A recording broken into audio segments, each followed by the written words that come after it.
ওয়াকফ বিলের বললাম, বারবারই বললাম, ভালো এবং মন্দ দুটো দিক আছে। এতদিন শিয়া সুন্নিদের কাছে এটা কিন্তু এত হস্তগত ছিল। দুর্নীতি থাকলে তখন ওরা রাজনীতির মধ্যে ধর্মটা মিশিয়ে দেয়।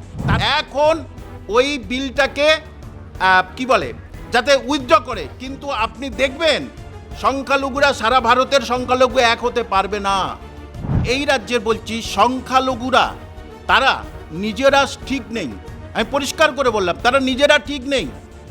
উত্তরপ্রদেশরা কোথায় বরখা পড়া মহিলারা, তারা কিন্তু মুসলিম মহিলারা, তারা কিন্তু এইটাকে সাপোর্ট করেছে। এটা সংখ্যালঘু মুসলিম যে আল্লাহর যে বিধান, সে বিধানই মানে না। যদি আল্লাহর বিধান মেনে চলি, তাহলে সংখ্যালঘুদের কেউ কোনো দিনে মাথা নত করতে পারবেই না। কোরআনের বিধান মেনে চলছে না অনেকে।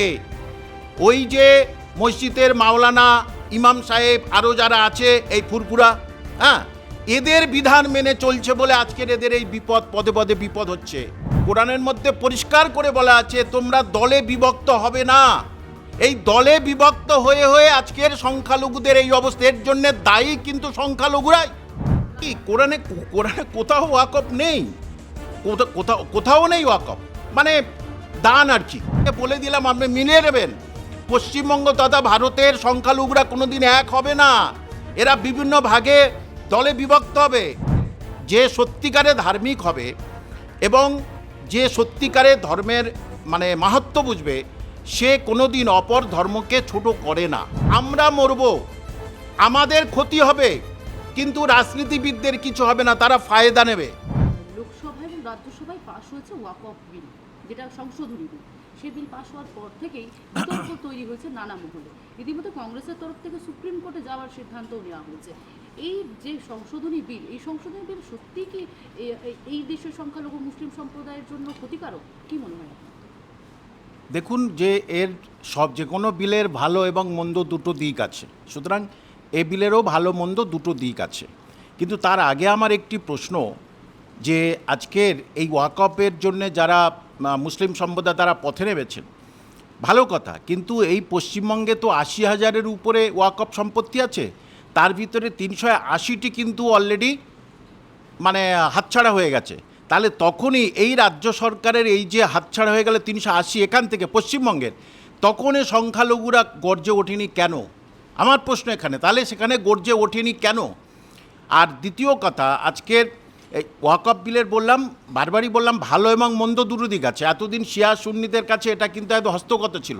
এখন সেটা কিন্তু সমস্ত মানে নিম্ন শ্রেণী তাদের সম্মান রেখে বলছি, তারা যে সমস্ত মুসলিম শ্রেণী আছে তাদের মধ্যে এটাও সমবন্টন হবে। এটা একটা ভালো দিক আছে।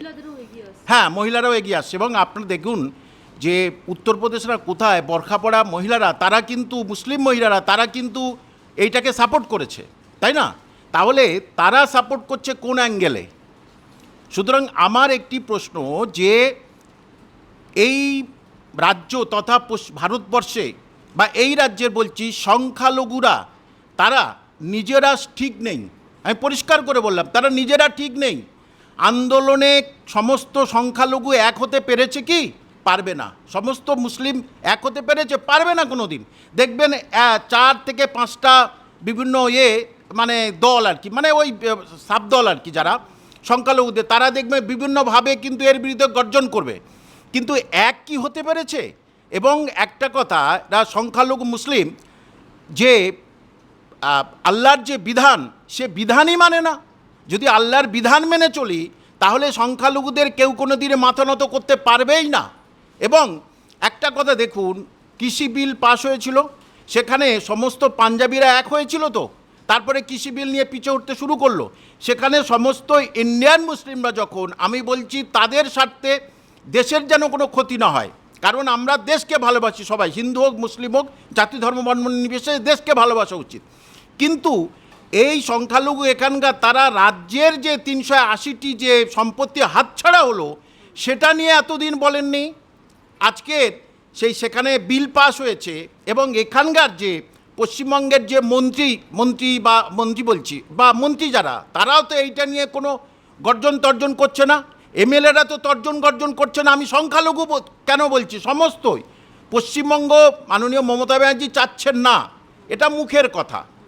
মন থেকে হচ্ছে উনি চাচ্ছেন মোদি যা করছেন তাই হোক। তাহলে যেখানে তোমার সরকার চাচ্ছে না, সেখানে এখানকার যে সংখ্যালঘু বিভিন্ন দল আছে, বিভিন্ন দল দেখবেন, আজকের একজন দেখবে, কাল একজন, পরশু একজন, এই যে এরকম করলে তাহলে এই বিলটা তো অটোমেটিক্যালি পাস হয়ে যাবে।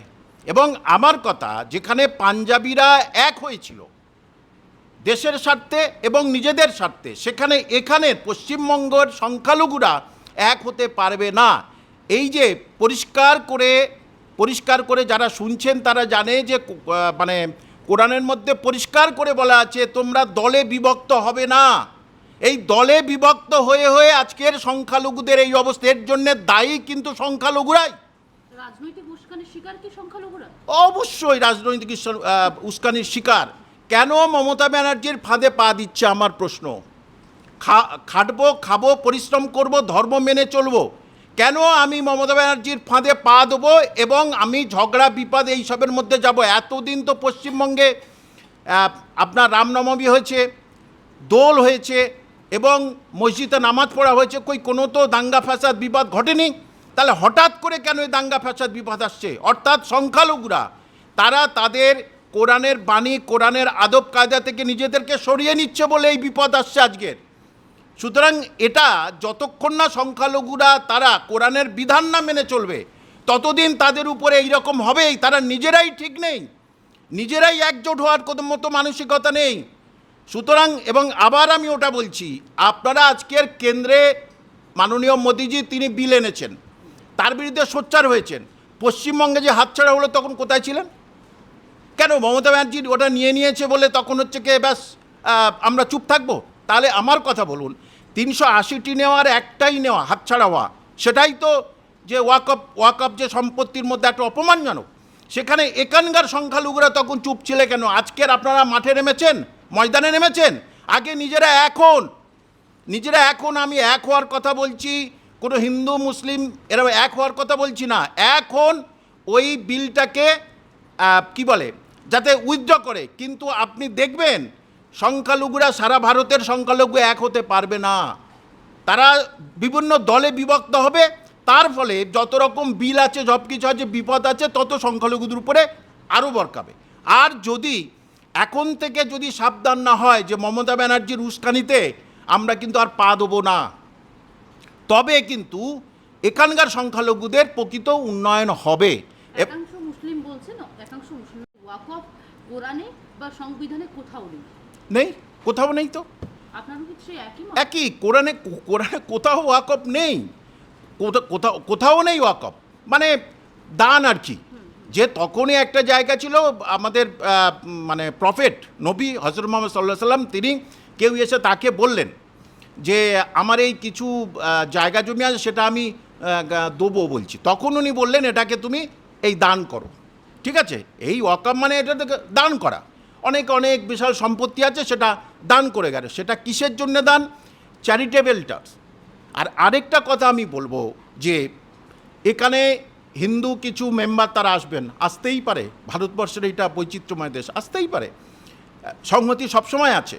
তাহলে যদি মোদিজি এই বিলে যদি এইটা হয়, তাহলে আমার কথা, রাম মন্দির ট্রাস্টে সেখানেও মুসলিম ঢোকান, তবে তো সমতা বজায় থাকবে, সংহতি বজায় থাকবে, তাই না? ভারতবর্ষের মানে সাম্প্রদায়িক সম্প্রীতিরা বজায় রাখবে। কিন্তু ওইটা উনি করুন, তাহলে কোনো আমার ব্যক্তিগতভাবে কোনো অসুবিধা নেই। ওইটা উনি করে দেখান না। ওটা যদি করতে পারেন তাহলে ঠিক আছে। হিন্দু ট্রাস্টের মধ্যে মুসলিম যাবে, মুসলিম ট্রাস্টের মধ্যে হিন্দু ভাই বোন আসবে। আচ্ছা, একটা সেকুলার কান্ট্রিতে এভাবে ধর্মীয় বোর্ড রাখা কি সত্যিই প্রয়োজন? দেখুন, ধর্মীয় বোর্ড বলাটা ঠিক বলতে পারবো না। মানে ওয়াকফ সম্পত্তি আপনারা জানেন তো, রাজা বাদশাদের সম্পত্তি থেকে আস্তে আস্তে ওয়াকফ সম্পত্তির মধ্যে সেটা চলে এসেছে। এটা যে ধর্মীয় বলছে, মানে ঠিক চ্যারিটেবল ট্রাস্ট, মানে বিভিন্ন মানুষের শিক্ষা, স্বাস্থ্য, এই উন্নয়নের জন্য কিন্তু এই ট্রাস্টটা হয়েছিল। ঠিক আছে, যে কোনো ট্রাস্ট উন্নয়নের জন্য স্যার। কিন্তু এটা তো দেখা যাচ্ছে যে উন্নয়নের পথে কিছু হচ্ছেই না। মন্দির, মসজিদ ইত্যাদি যেখানে উপাসনা করবে অথবা যেখানে পড়ানো হবে, হ্যাঁ, সে শুধু কোরআনের কোনো নয়, মানে ইসলামিক কিছু নয়, পড়াশোনা, মানে মানুষের উন্নয়নের জন্যে সম্পত্তি ওয়াকফ। কিন্তু সেটা দেখা যাচ্ছে সঠিকভাবে কি ব্যবহার হয়েছে ওয়েস্ট বেঙ্গলে? আমার প্রশ্ন এখানে। যে বারবারই ওই প্রশ্নটা করছি, তাহলে আপনাদের জাগরণ তখন হয়নি কেন? আপনারা জানেন না? শুধু বারবার চিল্লাচ্ছেন ওই হাইকোর্ট আমাদের, এটা আমাদের, ওটা ওয়াকফ সম্পত্তি, ইডেন গার্ডেন আমাদের, তারপরে বিধানসভা ভবন। দেখুন, বিধানসভা ভবনটা ওয়াকফ সম্পত্তি, এবং ওয়াকফ সম্পত্তি, সেখানে তার ভাড়া মাসে 100 টাকা। ভাবা যায়? তাহলে ইনকামটা কি করে হবে? এবং আরেকটা কথা আপনাকে বলছি, আপনি যাবার সময় চাঁদনীতে ওয়াকফ বোর্ড আছে, যাবার সময় এখানে একটু ছবিটা তুলে নেবেন, দেখবেন বিশাল বড় বিল্ডিং, আর এইটুকু হচ্ছে কি সাইনবোর্ড, হ্যাঁ, আর নিচে থেকে আলো দেখা যাচ্ছে, মানে ভেঙে গেছে। এইটা দেখে কি বোঝা যাচ্ছে? যে পশ্চিমবঙ্গ সরকার ওয়াকফ বোর্ডের প্রতি একেবারে মানে মন নাই আর কি। এইটুকু সাইনবোর্ড। আমি বলবো যাবার সময় ওখানে একটু ফটোটা তুলে নিয়ে যাবে না দেবন, তখন দেখবেন যে সংখ্যালঘুরাদের ছোট করে রেখেছে কীরকমভাবে, এইরকম ছোট হয়ে গেছে, আর নিচে থেকে আলো দেখা যায়, তুবড়ে গেছে। তাহলে এটা থেকে কি বোঝাচ্ছে? আপনারা এইদিকে লক্ষ্য পড়ে না? যেই মোদিজি, আমি বললাম মোদিজি করেছেন, তিনি আপনারা সেরকম সঠিক আন্দোলন করলে, এক সংঘবদ্ধভাবে আন্দোলন করলে কৃষি বিলের মতো উড়ে যাবে, কিন্তু সংঘবদ্ধ হবে না। আপনাকে বলে দিলাম, আপনি মিলিয়ে নেবেন, পশ্চিমবঙ্গ তথা ভারতের সংখ্যালঘুরা কোনো দিন এক হবে না, এরা বিভিন্ন ভাগে দলে বিভক্ত হবে। আর কোরআনে পরিষ্কার করে বলে দিয়েছে যে তোমরা বিভিন্ন দলে বিভক্ত হবে না, তোমরা একই মতে থাকবে। এটা নিয়ে আরেকটা বলছি, আপনাদের পাঠকদের ভালো, যারা দেখছেন তাদের ভালো লাগবে, দর্শকদের, যে আমাদের প্রফেট হযরত মুহাম্মদ সাল্লাল্লাহু আলাইহি সাল্লাম, তিনি মসজিদে একদিন বসেছিলেন, তখন এক ইহুদি, মানে ইসরায়েলের সেখানে এক ইহুদি তিনি ওখানে ওনার কাছে এসেছেন কিছু কথা বলতে ওখানে উনি কি বলবো প্রস্রাব করে দিয়েছেন। তখন আর সমস্ত আশেপাশের লোকজন তারা খুব ক্ষেপে গেছে, তাকে মারবে আর কি ইহুদিকে। তখন হযরত মুহাম্মদ প্রফেট বললেন, না না না না না, একদম মারবে না। এরা অবাক হয়ে গেল। তার কিছুক্ষণ পরে দেখছে এরা 3-4 জন মিলে ঝগড়াঝাটি করছে, খুব সংখ্যালঘুরা। তখন উনি বললেন, না না, এটা করা যাবে না, মানে একইভাবে থাকতে হবে, তোমাদের মধ্যে বিবাদ আমি চাই না। তাহলে যদি হযরত মুহাম্মদ সাল্লামকে মেনে চলেন, প্রফেটকে মেনে চলেন, তাহলে আপনারা বিভিন্ন দলে বিভক্ত কেন? আগে নিজেরা ঠিক হই, তাহলে হচ্ছে কি। এবং দেখা যাচ্ছে সে ভারতবর্ষে আজকের এটা হয়েছে, দেখা যাচ্ছে পরিষ্কার করে সামবেদে বলে দিয়েছে, সামবেদে মানে 2:51, সামবেদে 2:51 পরিষ্কার করে বলে দিয়েছে যে তুমি অন্যর প্রতি সহিষ্ণু হও, তুমি নিষ্ঠুর হবে না, এবং তুমি হচ্ছে গিয়ে সবার সঙ্গে সুসম্পর্ক রাখো। তাহলে এরা যারা বেদ মেনে চলেন, আমি রেসপেক্ট করি, যারা বেদ মেনে চলেন, তাহলে তারা এটা কি করে হলো অপর ধর্মের প্রতি মানে এই অসহিষ্ণু হবে না। তাহলে সেখানে এটা কেন হচ্ছে? এই যে যেমন এটা প্রকৃতপক্ষে এখন কি জানেন তো, রাজনীতির সঙ্গে ধর্ম মেশে কখন বলুন তো?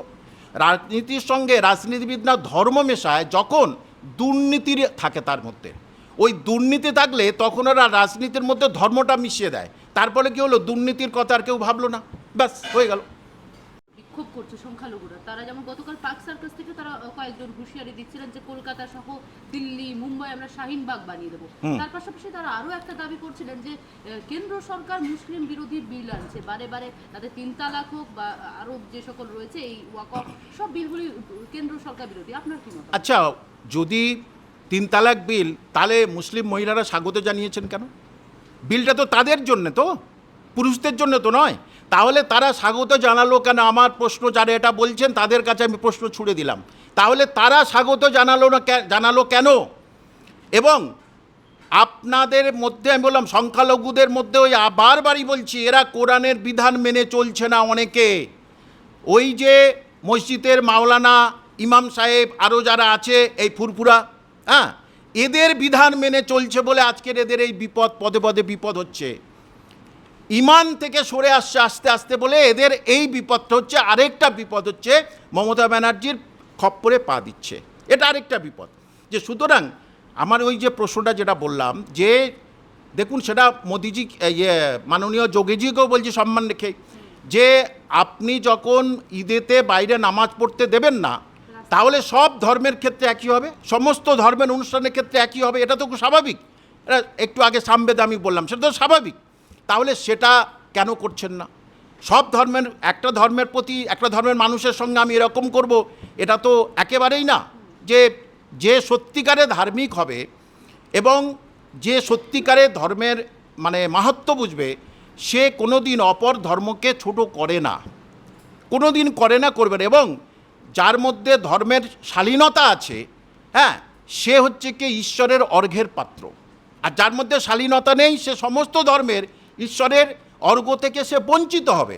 যে সুতরাং সমস্ত ধর্মের মানুষ যদি ভারতবাসী হিসাবে গর্বিত হই আমরা, তাহলে তো আমাদের ভারতবর্ষ একটা জায়গায় উঠবে।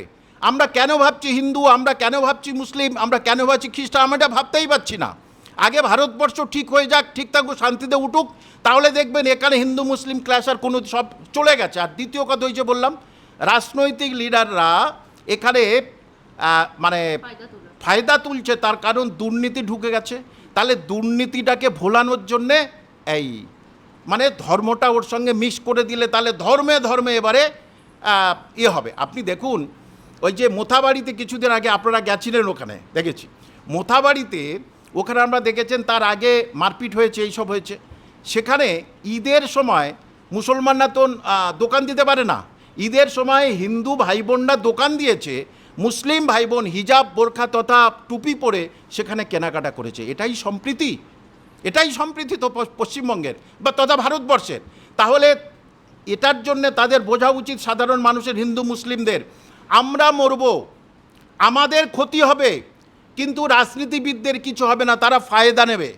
এটা মোথাবাড়ি কিন্তু চোখে আঙুল দিয়ে দেখিয়ে দিল, কোনো রাজনীতিবিদদের কথা তারা শোনেনি। ওই ঈদের দিনে চারদিকটি ঈদগাহ ময়দান যেখানে নামাজ পড়া, তার চারদিকে হিন্দু ভাই বোন মানে করেছে, দোকান দিয়েছে, এবং তারা সেখানে খাচ্ছে, জিনিসপত্র কিনছে। তাহলে এইটা পশ্চিমবঙ্গবাসীর ভালো করে দেখা উচিত। আজকে যারা বলছে শাহিনবাগ বানাতে পারে, কিন্তু কোনো রকম উস্কানিমূলক কথার বিরোধী আমি। এমন কথা বলবো যেটা হিন্দুরা হিন্দু ভাই বোন তারা কষ্ট পাবে, বা হিন্দু ভাই বোন যেটা বলবে সেটা মুসলিমরা কষ্ট পাবে না, শিক্ষক হিসেবে এটা মেনে নিতে পারবো না। সুতরাং আমি এটা বানাবো, ওটা বানাবো, পাকিস্তান তৈরি করব, এই তৈরি করব, মিনি পাকিস্তান, এটার আমি একদম সমকক্ষ নয়। বাংলা হান্টের আরো খবর দেখতে নজর রাখুন। বাংলা খবর মানেই বাংলা হান্ট।